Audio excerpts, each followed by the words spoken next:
All right, let's get started. And again, a very, very hearty thank you to Linda and Ilan. Thank you for hosting. Thank you for making the spread that we brought look beautiful. And we really appreciate your friendship and everything you do for the community.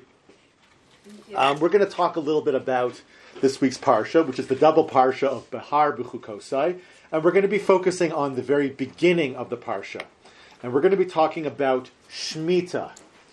Now, despite the advances of Western civilization, the areas of, democracy, liberalism, and I'm not talking about DEI type things, but rather like limited government and things of that sort, we live in a very affluent society. Yet, beside the fact that, seemingly you would think that life would be getting better and better, we find ourselves, in society as a whole, plagued by problems. The streets of our city of Calgary, for example, are marred by sights of seeing homeless people. I remember when I left Calgary in 2013 to go to the United States. I remember what Calgary looked like. When I came back, I didn't recognize it. The number of homeless people on the streets has increased incredibly. So you have poverty and affluence side by side. And we have a new buzzword that seems to be sort of floating around in sociological circles, that of alienization. People, who feel detached, a lack of direction, a loss of community. These are all things that are sort of tied in with modern living. People feel career frustration, they feel burnout, anxiety is on the rise. These are feelings that pervade our modern world, despite the fact that we live in a very sophisticated and affluent and very wealthy society. This is the landscape of the urban living in the Western world. And Judaism has a lot to say about these problems, but few people would look to our Parsha for a solution. But in this week's Parsha, I believe we do have at least an antidote to some of these travails, some of these challenges that society faces, and that's in the form of Shemitah, or the Shemitah, this every seventh year, as well as the Yovel, the Jubilee year. Behind these technical laws lies a sophisticated system that helps facilitate social cohesion, moral teaching, religious commitment, and perhaps even inspiration. So what would seem like an ancient agricultural practice might give us some very, very important and well-needed lessons for the fast-paced life that we live today. So let's ask the question, what is Shemitah? Does anybody here know? What is a Shemitah year? Doing something? I'm good now, but thank you. I'm good. Thank you very much. What exactly is Shemitah? For 7 years, we don't touch we eat from the ground, and the 8th year, we don't touch the ground. We let the ground relax, breathe, and everything. You're on the right track. It's every 6 years we work, and on the 7th year, the land rests. Yeah, I'm sorry, I don't know how to count. Yeah. Well, you got 8. I mean, that's just one off.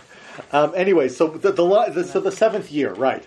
What happens during the Shemitah year, every 7th year? There's a total ban on agricultural work. People don't work the land, and not only that, but there's also annulment of all loans. Loans are canceled on the Shemitah year as well, and on the Yovel, which is every 7 Shemitah years, 7 by 7, which is like every 50 years, the land returns to its original tribal owner. Land is never owned in perpetually. It's never bought perpetually. You're only acquiring a lease, and after 50 years, it goes back to the family that inherited it. As well as all Jewish slaves are given their freedom. The laws of Shemitah and the Jubilee of the Yovel are found in several locations within the Torah. We're going to look at all 3 sources. We're going to read through each. We're going to highlight how each one of these references is unique and develop a comprehensive, holistic philosophy of the Shemitah year of the 7th year. So with this, we're going to begin with source number 1 in the handouts. Source number 1 comes to us from the book of Shemos, the book of Exodus. This is what the Torah tells us. V'ger lo silchotz, you will not oppress the stranger. V'atem yadatem es nefesh hager, you know the nefesh, you know the inner reality of the stranger. Ki gerim hayisem be'eretz Mitzrayim, because you were once strangers in the land of Egypt. V'sheishanim tizra es artzecha. For 6 years you will sow, you will plant in your land. V'asafta es tevuasa, and you will process, you will harvest its produce. V'hashvi'is tishmetena. On the 7th day you will leave it, you will abandon it. V'nitashta, and it will rest. V'achlu evyone amecha, and the poor, the needy of your nation, they will eat the food. The yisram tochal chayas asoda, and that which they leave over will be consumed by the animals of the field. Kain ta'asa lecharmecha, so too you will do to your vineyard. Lizeisecha, so too will you do to your olive orchards. So this is source number 1. Now, what's the nature of this passage, and what does this source tell us about Shemitah? Well, the first thing to notice is that there's a lot of focus on the land. The land is to rest and lie fallow. It seems that there's an ecological concern for the land, that the very earth itself, the fields and the orchards, need to take a break. There's a chance here for the land to replenish itself and to restore its nutrients that have been worn away by working over the course of 6 years. So we see that there's one emphasis here, which is on the ecological aspect of the land and the concern that the earth need time to recuperate whatever nutrients it gives over in the production of crops. But there's also another emphasis here as well, which is on the human aspect, on the socioeconomic dimension. Shemitah is a time when the needy of the people will have food. The entire harvest of that year is declared to be ownerless, even to the point where the beasts of the field are going to enjoy what's ever left over. There is an emphasis here on sensitivity and concern for the disadvantaged, and desire for the fair treatment of the poor and helpless in society. As we even started with this source, we said, don't oppress the stranger, because you know what it's like to be an oppressed minority. And the Guide to the Perplexed, the Moreh Nevuchim, written by the Rambam, Maimonides, echoes this as well. Let's take a look at source number 2. What does the source tell us? The Rambam says, he writes, V'amnam, in truth, kol ha-mitzvos asher sifarnum behilchos shmita v'yovel. In truth, all of the halachos, all of the rules that are mentioned in the laws of Shemitah and Yovel, of Jubilee, mehem lechamla al b'nei adam. They're all about having mercy and compassion for people. V'harchava libnei adam kulam, and to inculcate generosity with all people. Kamoshe Nemer, as it says, v'achlu evyonei amecha, that the needy or the destitute of your nation will eat. Shetosif haaretz tvuasa v'tischazek b'amada shemot. As well, that the land itself will be reinvigorated and strengthened by the, quote unquote, its rest. So we see here that the Rambam is honing in on the two aspects that we've just read about. A, there's concern, the ecological concern, and B, there's a sociological concern about the needs of the people. But let's take this a step further. Shemitah can act as a great social equalizer. And it's within this stream, or within this concern of socio and ecological worry, that Shemitah comes to the fore. So at a very elementary level, we can say that the poor are provided for this year. They live as kings. Like, the laborer who harvested crops for his employer is now like the owner who's now entitled to enter the land and eat the product, eat the produce, bring it home as though he owned it. And on the other hand, also, those who were living a life of wealth and luxury, a person who lived a life of affluence, now have to perhaps grapple with worry, will I have enough food for the coming year? So there's this equalizer in that now people are experiencing the other's reality that they hadn't experienced before. But Shemitah is perhaps even greater. It goes even deeper than this, because the clerk and the bank owner are now going to have to enter the field together, perhaps for the very first time, walk shoulder to shoulder and interact with the other. it's possible this might be the first time that they're meeting each other and seeing each other and acting as though and are in actuality equals. The power of Shemitah is that it equalizes society, because now not only are the poor sustained and the wealthy now are perhaps not as secure about their position, but now they're even forced to interact, to interface, and perhaps communicate and learn about one another to a much greater degree than would have been otherwise. Maybe this will be the first Shemitah year that the employer and the employee, the rich and the poor, will meet as equals. This is to be the first time that they see each other as people. In the Shemitah year, the clerk and the chairman meet in the orchard as they both collect food and talk to each other, perhaps for the first time in their lives. This is a year of equality which can bind an entire society together in the bonds of mutual respect and togetherness. So Shemitah acts as a social equalizer in a very potent and a very powerful way. Do you remember when, I think it was George H. Bush, it was George Bush the first, when he was on the campaign trail, I believe he was running against Clinton. This is when he lost. He went to this, he made a campaign stop at a supermarket and had never before seen a checkout laser that reads barcodes, and you could see him on the campaign trail. He says, "So you mean to say that you just shine this on this bread on this little code here, and it'll tell you what the bread costs?" I mean, that indicated that he had not gone shopping for himself ever, and that was very alienating. Very what? Alienating. What's alienating mean? You feel like an alien, like an outsider, like you're other, you're different. It made people think that he's not one of us. Bill Clinton enjoyed going to McDonald's. Yeah, he'd go for runs. Jogging, He'd go jogging and stop off at McDonald's. Yeah. Yep. So, Rabbi, you say something? Shvita, 7 years. I'm not allowed to collect interest. Well, interest is something else completely. We haven't talked about loans yet. But we'll talk about loans soon. Okay. That's the next thing. Right now, Shemitah, we just spoke about one source, and this one source talks about Shemitah as a time when I'm not allowed to harvest my crops, and I'm not allowed to prevent people from accessing what's growing in my field. That is the first part of Shemitah. And we're speaking about, from this context, Shemitah acts as a social equalizer, where now everybody is forced to go and collect food for themselves because you can't collect it for other people because you can't sell it. And now people, the owner and the worker, are now forced to sort of engage in the collection of food as equals. That's the first thing we're saying. We'll get to loans soon.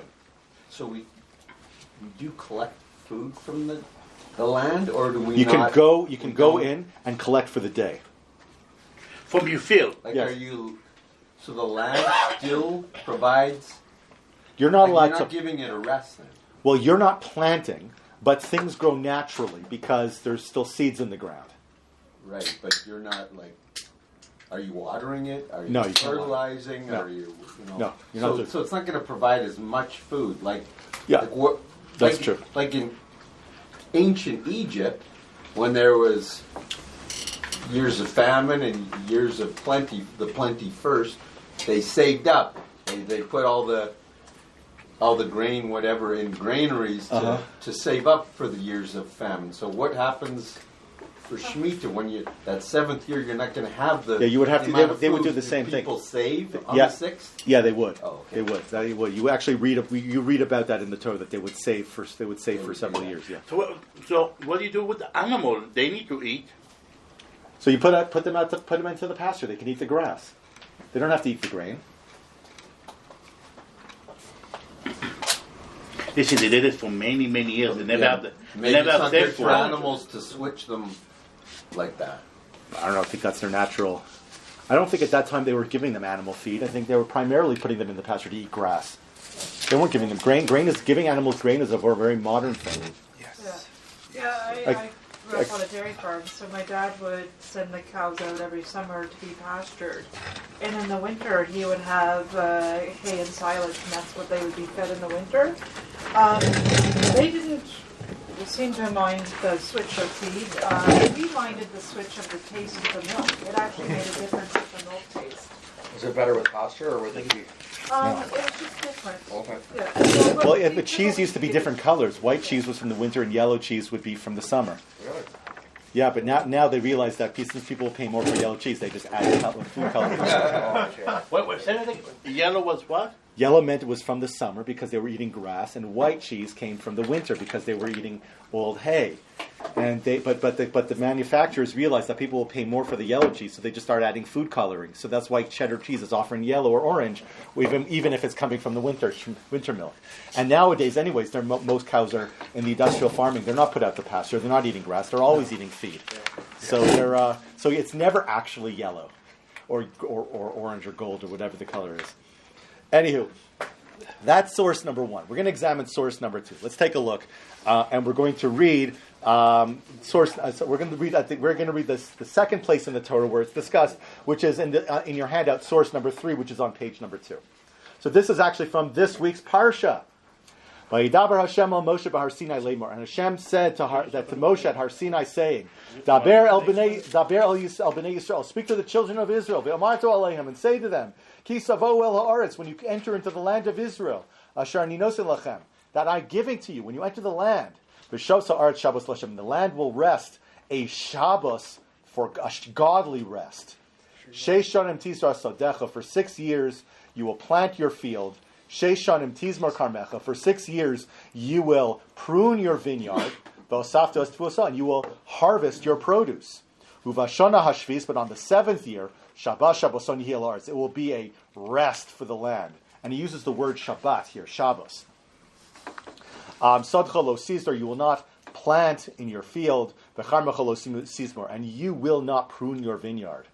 As safiach ketzircha lo siktor, ves invei nizarecha lo siktor. You're not going to harvest your grain that grew. You're not going to you're not going to process the grapes that grew during that year, meaning take it home and sell it and keep it in storage. Rather, you're just going to take what you need for that day.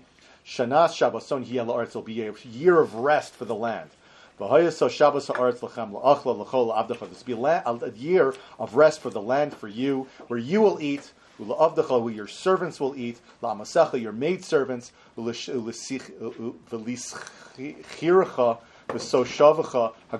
well as your laborers who live with you. And your cattle, your beasts, will eat the produce of the land. It will all be for them to eat. So this is the second place in the Torah, and this is from our Parsha from this week. So in our first section that we read was referred to as the 7th year, or Shemitah. But here, as I indicated, it's referred to as a Shabbos, as a day of rest, or a year of rest. And not only that, but it's a Shabbos LaHashem, it's a godly rest, a Shabbos to the Lord. And in fact, interestingly enough, if you were to count all the times that the word Shabbos is used, it comes up 7 times in those verses. With this name, we realize that the second text that we're working with here perceives Shemitah beyond the realm of the social, right? We said that it's perhaps a concern about equalizing society, which means that Shemitah is about man and man. But here, we're elevating it by referring to it as a Shabbos, and a Shabbos LaHashem, a godly Shabbos. Shemitah belongs to the realm of the religious. It's now centered on the connection between man and God. How does Shemitah work in this way? Let's take a look at source number 4, which is Rabbi, yes. Is there a specific coincidence that God created the world in 6 days? Yeah, that's what we're about to read.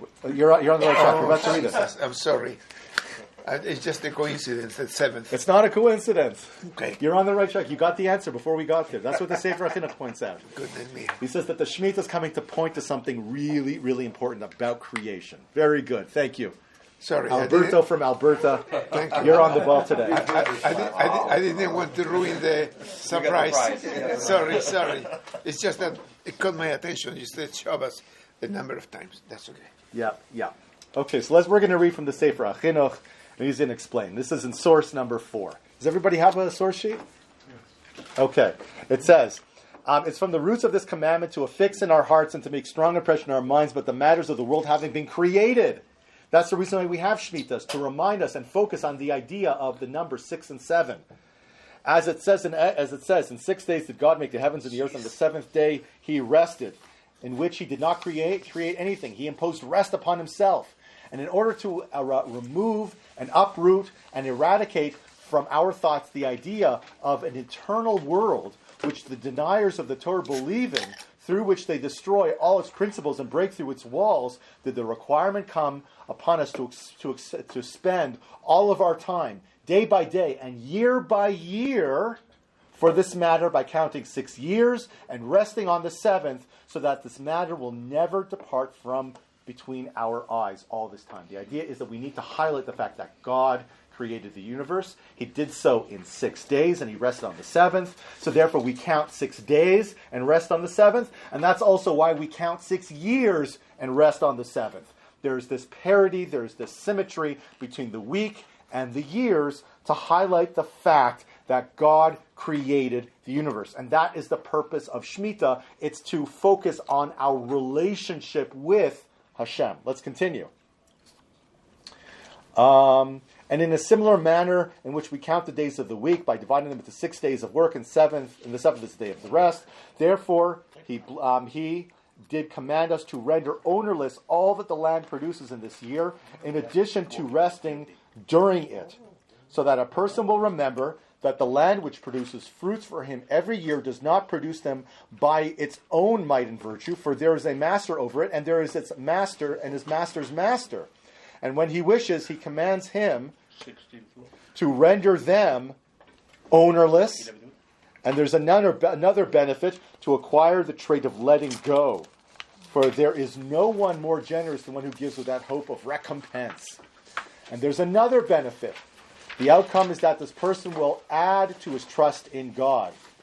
Since anyone who finds in his heart to give and abandon to the world all the produce of his land and his ancestral inheritance for an entire year, and educates himself and his family through this for all his days, he will never have the trait of stinginess overcome him, nor will he have a deficient amount of trust.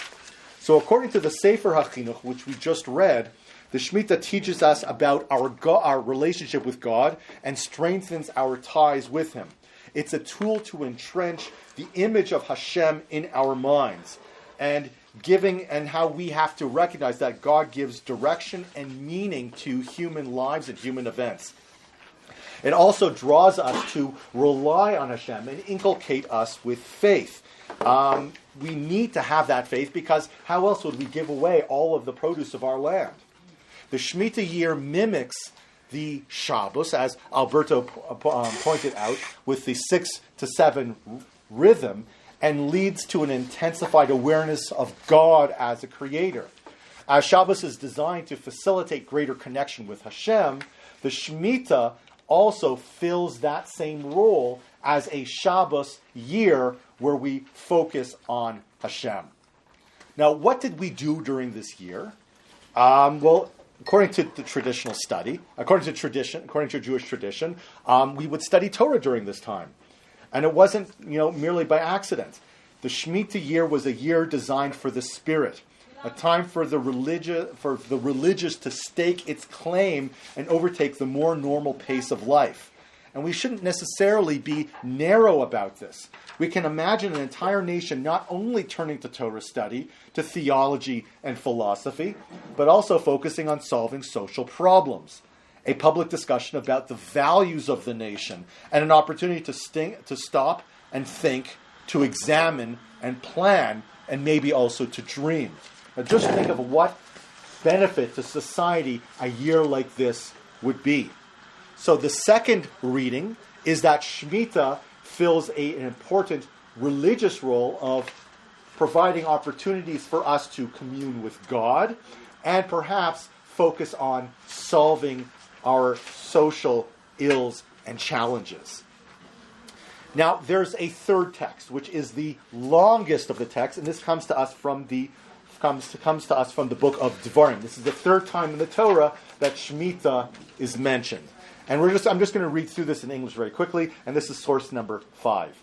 Every 7th year you shall practice a remission of debts. So we've moved away from the agricultural, and we're now talking about a post-agrarian society with loans and money. We're not talking about fields and cattle. We're now talking about something else. But we also retain concern for the underclass in society. Let's continue. This shall be the nature of the remission. Every creditor shall remit the due that he claims from his fellow. He shall not make claim against his fellow or kinsman, for the remission proclaimed is of the Lord. You may do so against non-Jews, but you must remit whatever is due from your fellow Jew. There shall be no needy among you, since the Lord your God will bless you in the land that the Lord your God is giving you as a hereditary portion. If only you heed the Lord your God and take care to keep all this instruction that I have enjoined upon you this day. For the Lord your God will bless you as he has promised you. You will extend loans to many nations, but require none yourself. You will dominate many nations, but they will not dominate you.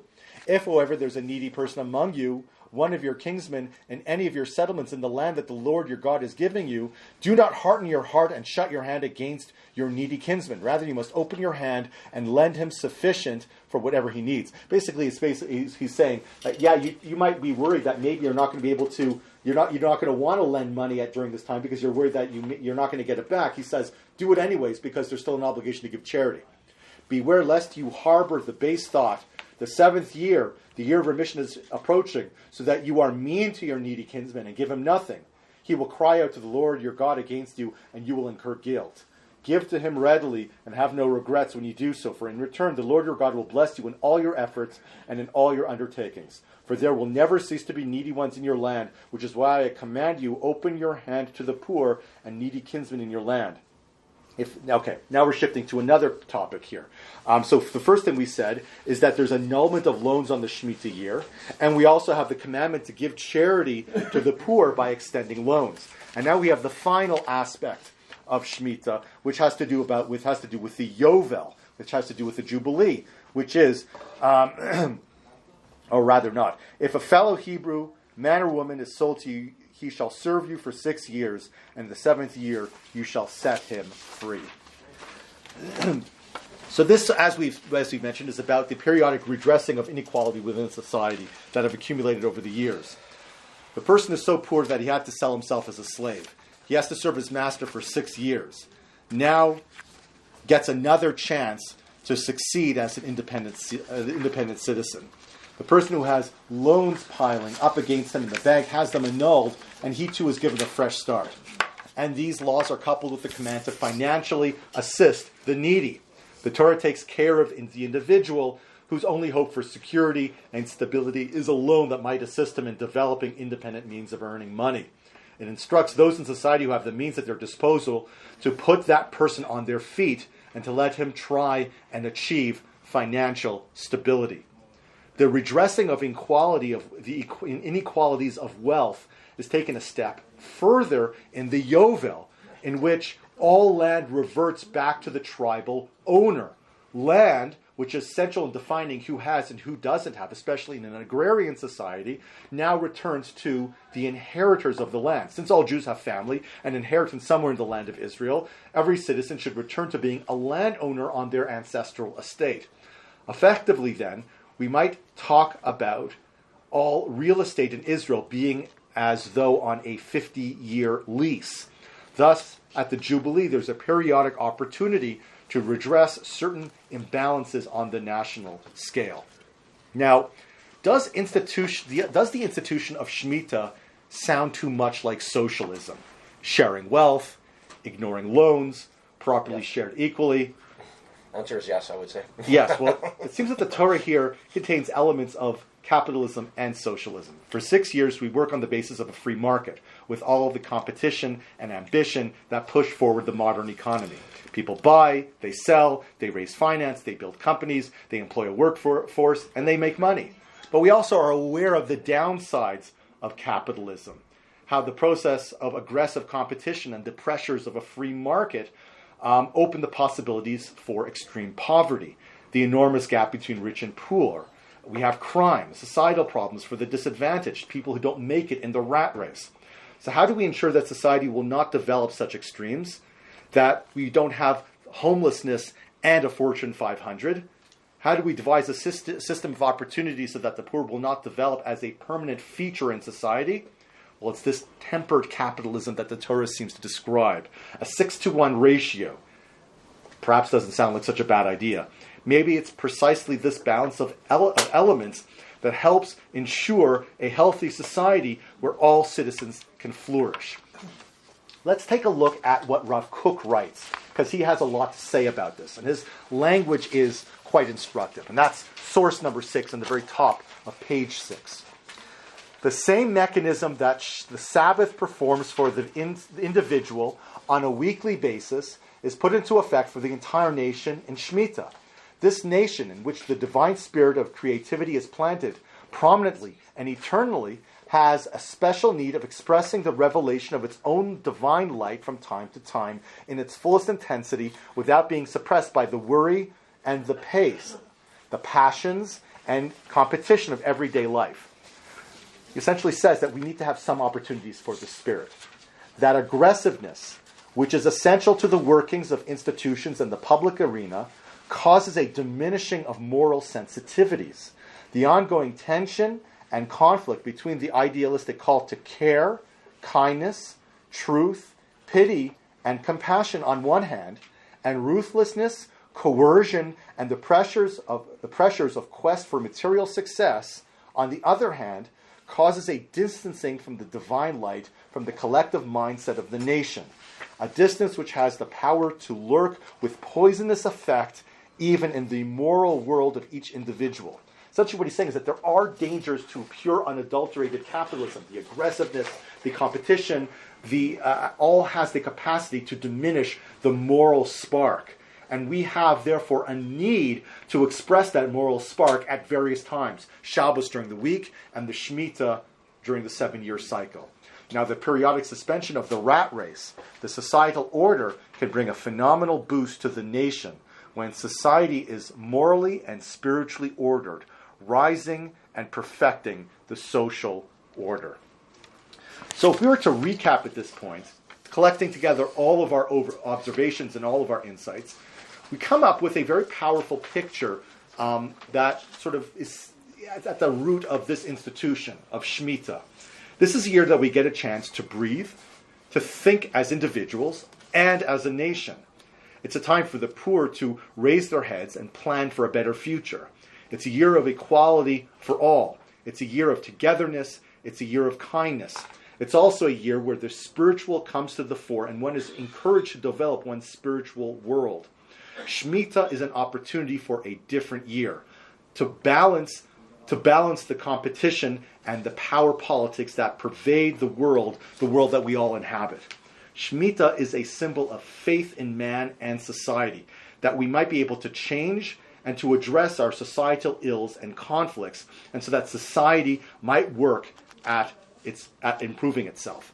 Now, the truth is that the Torah is aware of the hardships, and we've read some of them. The Torah acknowledges, you may not want to loan people money because you're afraid that you're not going to pay it back. And the Torah essentially says, you got to still do it. You got to still live up to this. And this is a very difficult thing to do. And we read about. Ezra writes in Divrei Hayamim, in the book of Chronicles, that during the time that the Jews lived, during the Bayis Rishon, during the first temple period, people didn't really keep Shemitah. It was just too difficult a thing for them to do. And furthermore, we read that during the time of Hillel, the society was falling apart to the degree where the economy came to a halt. Hillel had to create the mechanism of the Prusbul to ensure that sort of diverted the Shemitah observances to enable the economy to continue. Probably with a heavy heart, he recognized that he had to do this in order to ensure that society continued to function. And we also see that in the modern day, Rav Kook authored heterim, halachic leniencies in for the early Yishuv, because with the establishment of kibbutzim and Jewish farming, if we were to insist that everyone had to abandon their property for an entire year, then agriculture would collapse, and so they had to create mechanisms to ensure that Shemitah would not get in the way of enabling us to live our lives. So what do we do with Shemitah then? If Shemitah seems to be such a challenge, and it's been abrogated to such a degree that it's barely an institution. In fact, Rabbi Aaron Lichtenstein spoke about the tragedy of Shemitah. Shemitah retains certain technical laws, but it's lost its spiritual social vision. What is it for us to do? I think it's for us to recall and meditate. Use the study of Shemitah to think about how we can make the world better. Think about the roles that we have in society. We think about the need to eliminate the underclass. We need to use the concept of Shemitah in our own lives and use it to empower us to be cognizant that we don't need to be controlled by the rat race. We're not rats. We're humans.